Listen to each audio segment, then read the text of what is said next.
하나님 말씀 계속해서 이삭의 일생의 세 번째 시간으로 우리가 가지기를 원합니다. 이삭의 일생이 벌써 이제 세 번째죠. 그리고 한 4번 정도만 더 들으면 7번으로 이삭의 일생이 끝나고 또 이제 신약으로 갔다가 구약으로 다시 야곱의 일생으로 돌아올지는 좀 더 기도하면서 결정을 해야 될 것 같습니다. 책 제목 중에 이런 제목을 읽는 걸 보고 제가 또 이제 요즘은 워낙 책을 잘 요점을 정리를 해놔서 책이 없더라도 책의 내용들을 좀 알 수 있는 여건들이 많이 있었는데요. 책 제목이 실패 빼앗는 사회라는 제목으로 이 카이스트 안에 실패연구소라는 게 있다고 합니다. 들어보셨나요? 실패연구소. 좀 제목이 특이하고 이 연구소가 여론조사를 했는데 실패가 성공에 도움이 되냐 동의한 사람이 73%라고요. 그래서 우리가 뭐 도움이 되기도 하고 근데 그와 반면에 정작 25% 이상의 사람들이 실패가 도움이 안 된다는 거죠. 우리는 숫자가 높은 쪽에 우리가 많이 우리 자신을 넣기도 하는데 사실 25% 안에 누군가가 들어갈 수도 있다는 거죠. 근데 재미있는 현상은 뭐냐면 이 실패가 도움이 된다고 하는데 성공에 도움이 되는데 한국 사회는 어떻게 해요? 실패에 관대하지 않다는 거예요. 개인적으로는 도움이 되는데 그것들을 받아주는 사회가 어떻게 해요? 관대하지 않다고 생각하는 게 77%라는 거예요. 제 개인적으로도 제 자신을 뒤돌아보면 개인적으로 이렇게 얘기는 해요. 실패가 우리 삶에 도움이 되고 성공에 도움이 된다. 근데 정작 어떻게 해요? 우리는 다른 사람의 실패에 대해서 저 자신도 그렇게 관대하지 않는 부분을 발견할 수 있습니다.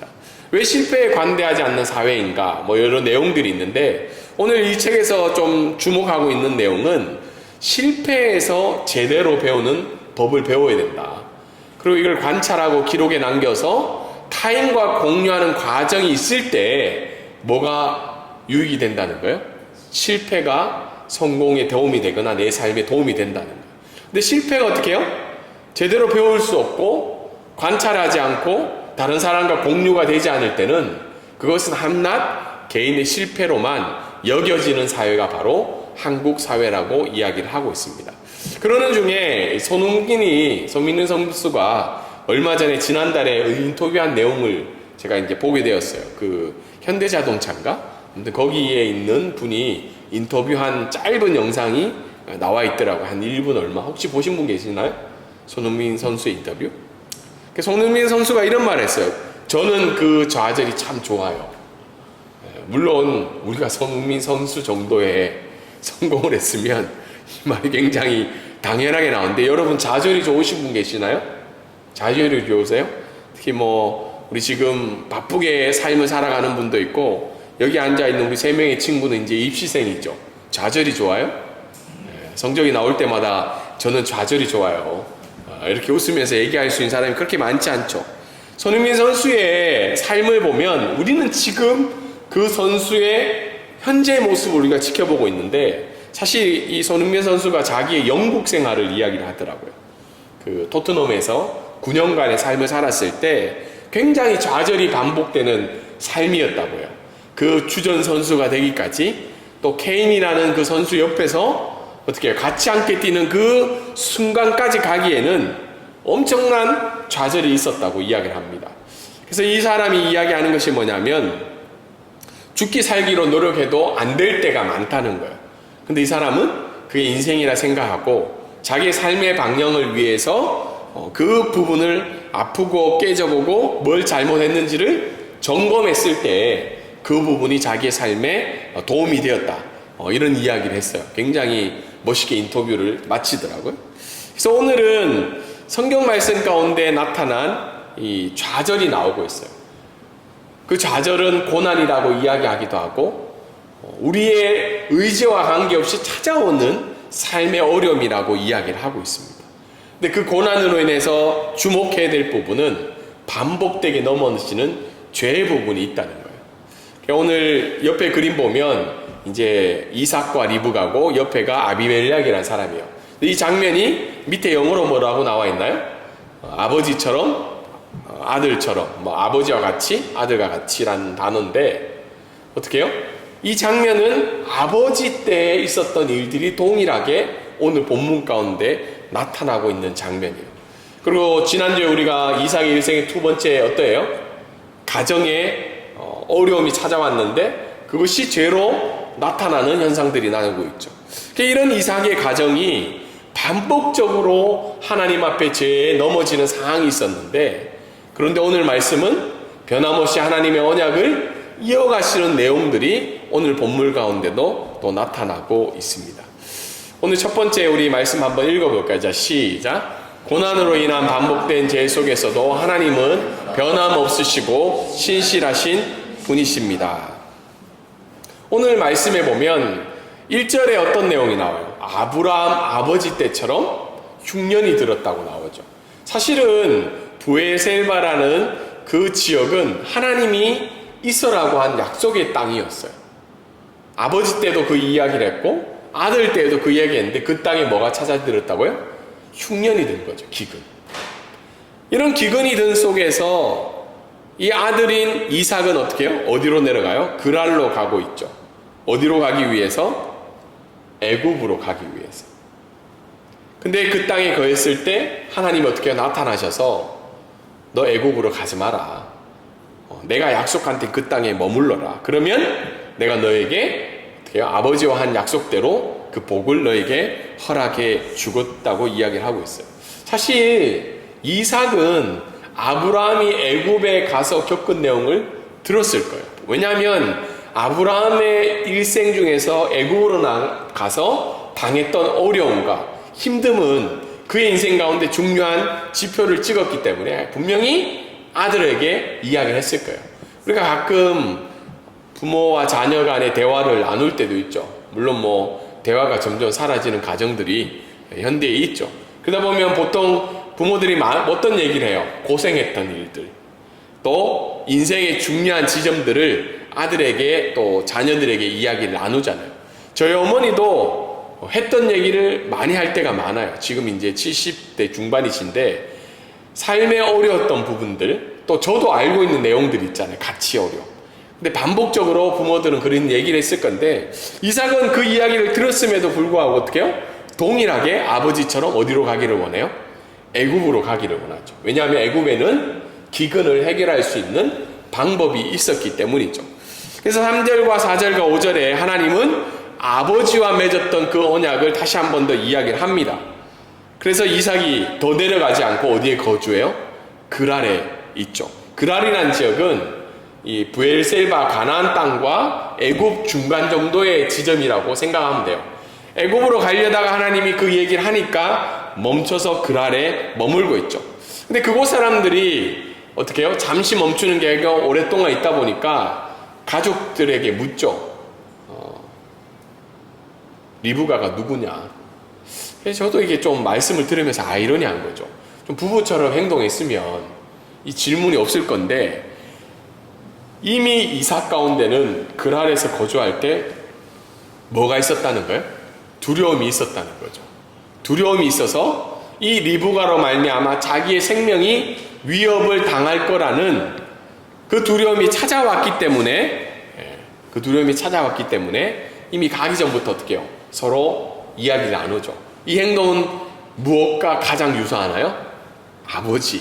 아브라함이 갔을 때랑 똑같은 장면이 오늘 말씀 가운데 나타나고 있습니다. 그래서 둘이 합의를 해서 딴 사람이 당신에게 누구냐고 물으면 나의 누이라고 하자. 우리 누이니까 누이라고 얘기하자. 그러자 이제 사람들이 그 이야기를 듣고 오누이지간으로 알게 된 거예요. 근데 8절에 어떤 내용이 나와요? 이삭이 아내 리브가를 껴안았다고 했죠. 근데 히브리어에는 껴안을 수도 있잖아요. 오누이지간에. 혹시 오누이가 있으신 분 있나요? 혹시 과거에 다성인 돼서 껴안진 않지만 그래도 스킨십을 하잖아요. 근데 리브가 껴안았다는 말은 히브리어에 보면 이 성적인 내용들이 포함이 되어 있어요. 그러니까 과거에 중동에 어떻게 해요? 아무것도 그냥 천으로 뒤덮인 그 집에서 어떻게 해요? 이 부부가 이런 행위를 하니까 사람들이 보게 된 거죠. 그래서 아비멜렉이 어떻게 해요? 불러서 야 오누이라고 했잖아. 근데 너네 무슨 관계야? 그러니까 어떤 내용이에요? 사실대로 이야기를 하고 있죠. 내가 생명의 위협을 받아서 누이라고 이야기했다. 그러자 10절에 아비멜렉이 이삭을 향해서 꾸짖기 시작하죠. 너 잘못된 거짓말 때문에 지금 우리가 벌을 받을 뻔했다. 자기도 리브가를 좋아한 마음이 있었지만 핑계는 누구를 대요? 다른 백성 중에 하나가 이런 죄를 지을 뻔했다. 그러면서 11절에 어떤 일이 일어나요? 이삭이 리브가를 지켜줘야 되는데 하나님은 아비멜렉을 통해서 이삭과 이삭의 가정을 지켜주는 내용으로 오늘 본문은 마무리를 하게 됩니다. 오늘 말씀을 통해서 우리가 몇 가지 좀 살펴보면 첫 번째는 기근은 언약 백성 가운데 또 찾아오는가라는 질문이죠. 1절에 보면 아브라함과 동일하게 이삭의 삶 가운데도 흉년이 들었다고 합니다. 아브라함 때문에 있었던 첫 기근이 이삭의 시대에도 오게 되는데 우린 질문을 던지는 것이 하나님이 있으라고 한 땅이잖아요. 이삭이 정해진 땅이 아니고 하나님이 아브라함을 통해서 이삭이 있게 한 땅이고 아브라함과 이삭은 그냥 사람이 아니라 어떤 사람이에요? 언약의 상속자죠. 지난주에 말씀의 기억. 그럼 언약의 상속자에도 기근이 찾아오는가라는 질문이죠. 우리가 신앙생활 하면서 하나님 말씀대로 더 애를 써며 지켰고 또 우리가 예배 시간과 하나님이 정해주신 그 말씀대로 살아갔는데 때로는 그 말씀대로 살아가지 않을 때보다 우리에게 인생의 기근이 더 찾아올 때가 있다는 거예요. 예배 시간을 더 잘 지키고 때로는 하나님 앞에 헌금을 드리고 때로는 다른 사람을 향해서 하나님 말씀대로 지켰는데 더 인생이 어떻게 해요? 꼬여지는 상황들이 있을 수 있다는 겁니다. 그래서 많은 믿음의 사람들이 이런 신앙의 아이러니한 상황 때문에 이런 질문을 던지죠. 약속의 땅에도 하나님을 믿는 백성에도 기근이 찾아오는가? 태국 사람들은 이렇게 예수 하나님을 믿어요. 더 능력이 많은 신으로 하나님을 믿어요. 그래서 하나님을 믿고 난 다음에 문제가 생기잖아요. 건강의 어려움, 가정의 어려움, 경제적인 어려움이 생기면 어디로 돌아갈까요? 다시 자기가 믿던 신으로 돌아가든지 다른 신을 찾아갑니다. 왜냐하면 종교를 믿는 선택하는 이유는 뭐예요? 나에게 행복을 더 가져다 주기 위해서 신앙을 선택하는 거니까. 동일하게 우리가 하나님의 백성으로 살아가는데 하나님 말씀대로 살았는데 기근이 찾아오는 건 뭐랑 부딪혀요? 내 종교를 믿음으로 말미암는 행복이 사라지는 거죠. 내 종교를 선택한 이유가 여기에 어울리지 않다는 거죠. 오늘 말씀은 우리에게 알려주는 것은 언약 안에 있다는 것이 시련의 면제를 뜻하지 않고 오히려 그 기근을 통해서 뭘 확인시키신다는 거예요? 하나님이 하나님으로, 내 하나님으로 확인시켜 주신다는 거예요. 사실 이삭은 아버지의 하나님은 알고 있지만 본인의 하나님은 경험하지 못하고 있는 거죠. 옆에 그림에 보면 욥기 이야기가 나와요. 여러분 욥기서 혹시 처음부터 끝까지 읽으신 분 있으시죠? 기억이 잘 안 날 뿐이죠. 저도 몇 번 읽어도 기억이 잘 안 나요. 근데 욥기에는 욥기가 어떻게 해요? 하나님 앞에 의롭다 여김을 받는 욥인데 고난과 어려움을 당해요. 사실은 욥이 당한 고난만큼 이 세상을 당한 사람은 거의 없어요. 왜냐하면 자기의 자녀가 죽고 자기 몸에 어떻게 해요? 감당할 수 없는 고통의 시간을 보내고 있죠. 그러자 많은 사람들이 욥에게 찾아와서 원인을 얘기하죠. 뭐라고 얘기해요? 친구들이 와가지고 너 죄 때문이야. 네가 죄 지어가지고 이런 고통이 있어. 욥도 어떻게 해요? 처음에는 아니야 얘기하다가 그럴 수도 있다. 그리고 그 안에서 원인을 찾아가려고 해요. 그래서 마지막에 하나님이 42장에 나타나셔서 어떤 얘기를 해요? 네 친구들 조용해라. 너네 이야기하는 거 다 틀렸다. 그리고 욥 보고도 이야기를 이렇게 합니다. 창조주가 누구냐? 너를 만드신 사람이 누구냐? 그러니까 너도 뭐 하라는 거예요? 침묵하라는 거예요. 왜냐하면 그 고난과 기근이 그 하나님의 통치 아래에 있음을 이야기를 해주고 있는 거죠. 동일하게 우리도 인생의 기근이 찾아올 때가 있어요. 고난이 찾아올 때도 있고 지금 그 고난의 시기를 겪을 때도 있다는 거죠. 그 고난의 시간이 때로는 하나님이 우리를 단련하시기 위해서, 때로는 우리의 죄의 결과로, 때로는 알 수 없는 이유로 이 시간이 우리에게 찾아올 때가 있다. 근데 그때 기근으로 인한 고난 앞에서 우리가 해야 될 게 뭐냐면, 첫 번째는 하나님을 믿고 침묵해야 된다. 침묵. 여러분, 기근에 대해서, 고난에 대해서 우리는 원인을 알아갈 수 없는 것이 우리의 연약한 인간이다. 그래서 하나님은 욥에게 너를 지으신 이가 누구냐라는 질문을 먼저 던져요. 동일하게 우리가 이 고난 앞에 먼저 침묵하며 말씀과 기도로 이 고통의 밤을 먼저 지나가는 것이 오늘 본문이 우리에게 주는 이유이고 말씀이라 생각합니다. 두 번째, 오늘 말씀을 통해서 환경을 뛰어넘는 순종인데요, 여호와께서 이삭에게 나타나 애굽으로 내려가지 말고 내가 지시하는 땅으로 거기에 거주하라고 했죠. 사실 기근이 찾아왔을 때 아브라함의 행동이나 이삭이 한 행동은 인간적인 기준에 봤을 때는 지혜로운 사람이에요. 자기 가정에 문제가 생겼을 때, 자기 생명에 문제가 생겼을 때 어떻게 해요? 생존의 문제를 해결하기 위해서는 그 문제를 해결할 수 있는 방법과 장소로 가야 되죠. 당연한 거죠. 그래서 왜냐하면 애굽은 인간적인 생존의 방식과 그곳에 갔을 때 풍요함이 있기 때문에 갈 수밖에 없는 게 이삭의 상황이에요. 그러다 내려가다가 어디에 머물러요? 중간 지점인 그랄에 머물게 되죠. 그때 하나님이 이야기를 하는데, 여러분, 이삭에 있어서 잘못된 행동은 뭐냐면, 우리가 인간적으로는 그럴 수 있었지만 분명한 하나님의 말씀이 그에게 있었다는 거죠. 아버지를 통해서 뭘 이야기를 들어요? 그 땅에 있으라고 그러죠. 그 경계 안에 머물러 있으라는 거죠. 근데 그 이야기를 잊어버리고 자기의 처한 환경과 상황에 따라서 이동 중에 이 말씀을 듣게 된다는 겁니다. 동일하게 우리도 이삭과 같은 상황이 너무 많다는 거예요. 여러분, 생계와 신앙의 갈등은 여전히 우리의 삶에 존재하고 있어요. 우리가 하나님의 말씀을 몰라서 환경과 상황을 선택할까요? 아니에요. 대부분은 우리는 하나님의 말씀의 기준을 알아요. 그렇지 않나요? 모르시는 분 계세요? 물론 몰라서 못하시는 분도 있죠. 근데 적어도 신앙생활 했던 분들은 하나님이 정해주신 신앙의 태도와 기준을 알고 있어요. 근데 왜 우리가 갈등을 해요? 지금 당장 내가 해결해야 될 생계와 어려움이 있기 때문이죠. 그래서 여러 가지 상황과 이유를 하나님 앞에 이야기하며 환경을 먼저 선택할 때가 많아요. 아니면 어떻게 해요? 이삭처럼 애매하게 중간에 영적 그랄에 머물 때도 많습니다.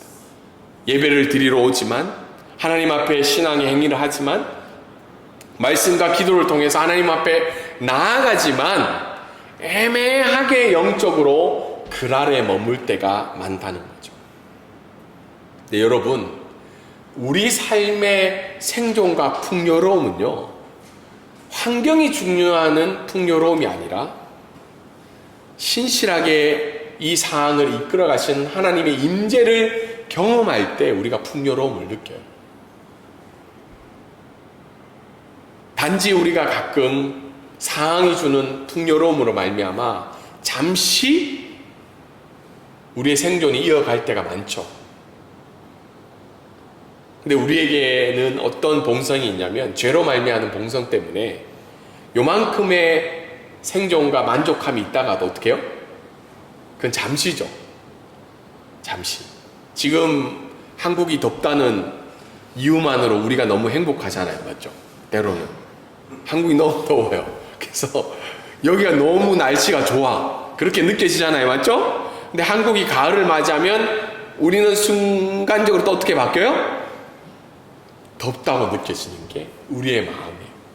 그래서 여러분, 상황과 환경을 선택할 때는 일시적으로는 그게 만족감으로 느껴질 때도 있지만, 덥든 덥지 않든 지금 내 삶에 이루어 가시는 그 하나님의 임재를 경험할 때 우리가 만족함을 가지고 이 세상을 살아갈 수 있다는 겁니다. 그리고 오늘 말씀은 또 우리에게 알려주는 것은 언약의 재확인인데요. 하나님이 애굽으로 가지 말라고 이야기하시면서 뭘 얘기하냐면 내가 너 지금 기근 해결해 줄게 라고 이야기하지 않고 내가 지금 비 내려줄게 이야기하지 않으시고 아브라함과 맺었던 언약을 이야기를 해요. 때로는 우리 이 내용들이 뭐로 들리냐면 잔소리로 들릴 때도 있어요. 그렇지 않나요? 하나님 지금 내가 비를 내려주셔가지고 이걸 해결해야 되는데 왜 잔소리처럼 아버지하고 맺었던 그 언약을 다시 이야기하냐고. 이거 우리 다 알고 있는 내용이죠.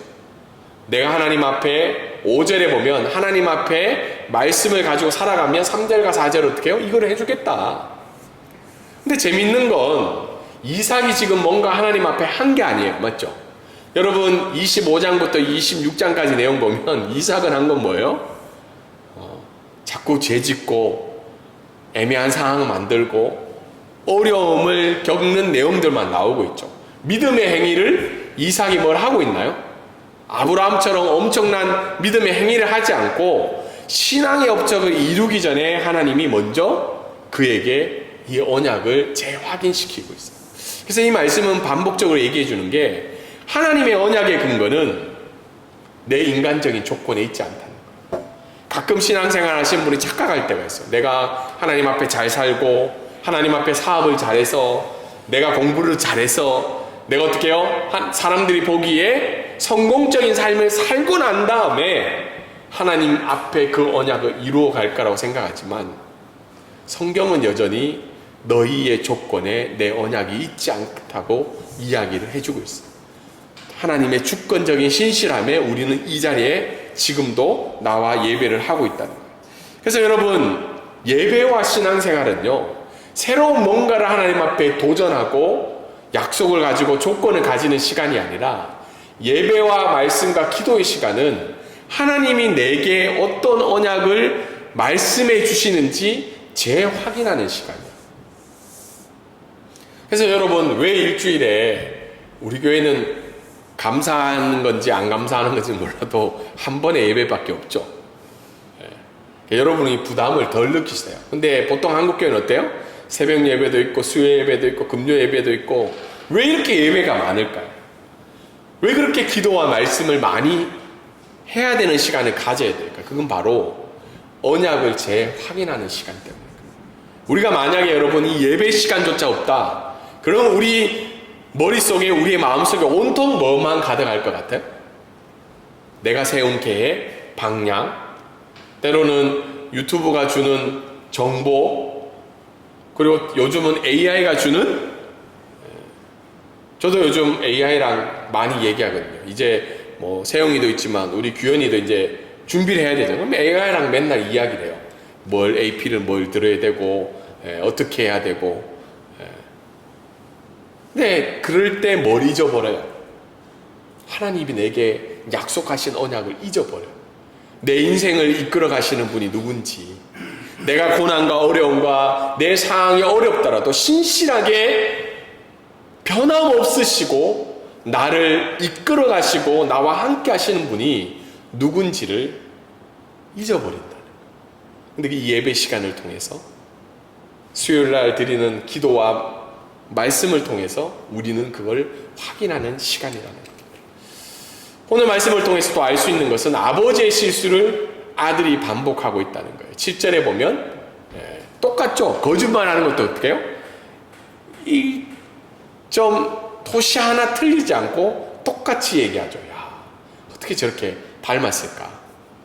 혹시 뭐 사진에 가끔 보면 자는 모습이 있죠. 혹시 뭐 아버지랑 자는 게 똑같은 사람이 있나요? 부모님과? 저도 얼마 전에 아내가 한 13년 전에 어디에서 사진을 찍은 걸 봤어요. 그 소파에 앉은 장면인데 우리 태연이가 규현이죠. 규현이가 소파에 앉아서 뭐를 쳐다보는 모습이 똑같더라고요. 야, 13년 전에 어떻게 이렇게 똑같을 수 있지? 이삭은 어떻게 아브라함이 지은 죄를 그대로 답습을 하고 있죠. 근데 물론 여러분 성경적으로는요, 가계의 저주라는 말이 성경적이지 않아요. 아버지가 지은 죄를 아들이 책임을 지고 물려받는 그런 개념이 아닙니다. 그런데 한 가정의 죄의 답습과 두려움은 이어질 수 있다는 거예요. 아버지가 지은 죄가 내가 지금 책임을 져야 돼, 이런 문제가 아니에요. 그런데 죄의 성량이나 두려움은 가족 간에 이어질 수가 있다는 거예요.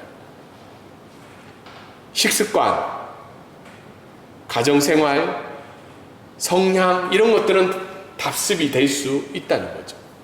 그렇게 오늘날 우리는 가정과 교회 그리고 직장에서 삶 가운데 어떤 죄의 문제를 답습하고 있는지, 두려움을 가지고 있는지, 서로에게 얼마나 영향을 주고 있는지를 점검해 봐야 돼요.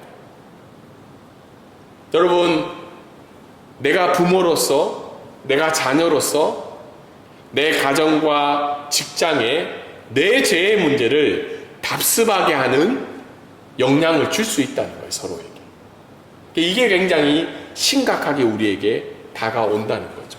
만약 아브라함이 자기의 죄를 깨닫고 자기 아내 사라를 어떻게 해요? 누이라고 했던 거를 이 아들에게 교육을 시키고 훈련을 시키고 그걸 세워갔다면 이삭이 이랬을까? 우리 교회도 마찬가지예요. 여러분, 교회 공동체는 하나님의 은혜가 전이가 되고 그 은혜가 답습되고 서로를 하나님 앞에 나아가게끔 하는 게 교회 공동체의 목적이에요. 근데 우리가 어떻게 이 시간 죄에 대해서 침묵하고 하나님의 은혜가 전이되지 않고 우리 교회의 분위기는 어떻게 해요? 죄를 답습할 수 있도록 서로에게 거짓된 평안을 구할 수 있는 분위기라면 하나님 앞에 기뻐하시는 교회가 될 수 없다는 거죠. 그래서 때로는 제가 말씀을 전하는 내용들이 여러분 가운데 불편함을 줄 수가 있어요. 저도 이렇게 말씀의 내용을 살펴보면 그렇게 희망적이고 소망적인 내용은 많이 얘기 안 하는 것 같아요. 근데 왜 그럴까요? 하나님 말씀이 이 내용을 우리에게 가르치고 있다면 결국은 우리는 죄의 답습함을 끊고 하나님의 은혜의 전의를 주는 공동체로 나아가는 게 하나님 기뻐하시는 공동체라는 겁니다. 마지막으로 오늘 말씀을 살펴보면 은혜가 실패보다 더 크다는 것. 물론 이 말은 하나님의 은혜는 죄의 실패를 승인하지 않아요. 이 죄의 문제는 하나님 앞에 우리가 책임을 지고 나아가야 되는 문제죠. 그런데 오늘 본문의 내용을 보면 이삭은 기근을 만나고 아브라함처럼 아내를 누이라고 하는 죄를 짓고 있고 아비멜렉으로부터 뭘 당해요? 수치를 당하고 있죠. 하나님의 자녀임에도 불구하고 실패를 경험했어요. 그런데 오늘 말씀의 결론은 이삭을 향한 하나님의 은혜가 뭐 하다는 거예요? 더 크다는 거예요. 가끔 우리가 어떤 분들을 만나면 신앙생활 쉬고 있는 분들 보면 자기 죄의 문제 때문에 못 나오는 분들이 있어요. 내가 하나님 앞에서 너 어떻게 나갈까요? 물론 그 마음은 이해하게 되지만 근데 하나님의 은혜는 어떻게 해요? 우리의 인간적인 실패와 수치와 죄의 문제보다 하나님의 은혜가 어떻게 해요? 더 크기 때문에 저와 여러분이 지금 이 자리에 앉아서 예배할 수 있는 거예요. 우리도 인생의 기근을 만나고 부모의 연약함을 답습하여 넘어지기도 합니다. 때로는 아내를 누이라고 속인 이삭처럼 두려움과 불신앙으로 인해서 세상 사람들 앞에서 어떻게 해요? 수치가 될 때가 있어요. 내 삶이 그 사람들 앞에 수치가 되고 명예가 훼손될 때도 있습니다. 그럼에도 불구하고 어떻게 해요? 하나님의 언약은 파기되지 않는다. 오늘 하나님은 이삭, 수치스러운 그 이삭을 찾아가 주셔서 다시 그 언약을 확인시켜 주시죠. 그 이유가 뭘까요? 나의 완벽함이 아니라 나를 포기하지 아니하시는 그 하나님의 신실하심이 동일하게 오늘 우리의 삶을 이끌어 가신다는 거예요. 여러분, 그래서 때로는 두려움과 불안과 찾아올 때 내가 사람들 앞에 수치스럽고 불명예스러운 일들이 내 삶에 일어난다 할지라도 나를 향한 하나님의 그 은혜는 그 수치를 덮고 그 불명을 덮고 동일하게 오늘 우리에게 너는 내가 사랑하는 하나님의 아들이라 자녀라고 우리에게 말씀해 주시고 있습니다. 이 은혜가, 이 언약이 우리 교회 가운데, 우리 가정 가운데 계속해서 흘러가야 된다는 거예요. 그래서 말씀을 적용하면 우리 인생의 기근이 찾아올 때 상황과 현실을 뛰어넘는 그 하나님의 언약에 대한 확신을 우리가 가져야 돼요. 두 번째는 그 은혜가 우리의 실패보다 더 크심을 믿고 다시 한 번 더 하나님의 은혜의 자리로 나아가는 저와 여러분이 되기를 주님의 이름으로 소망합니다.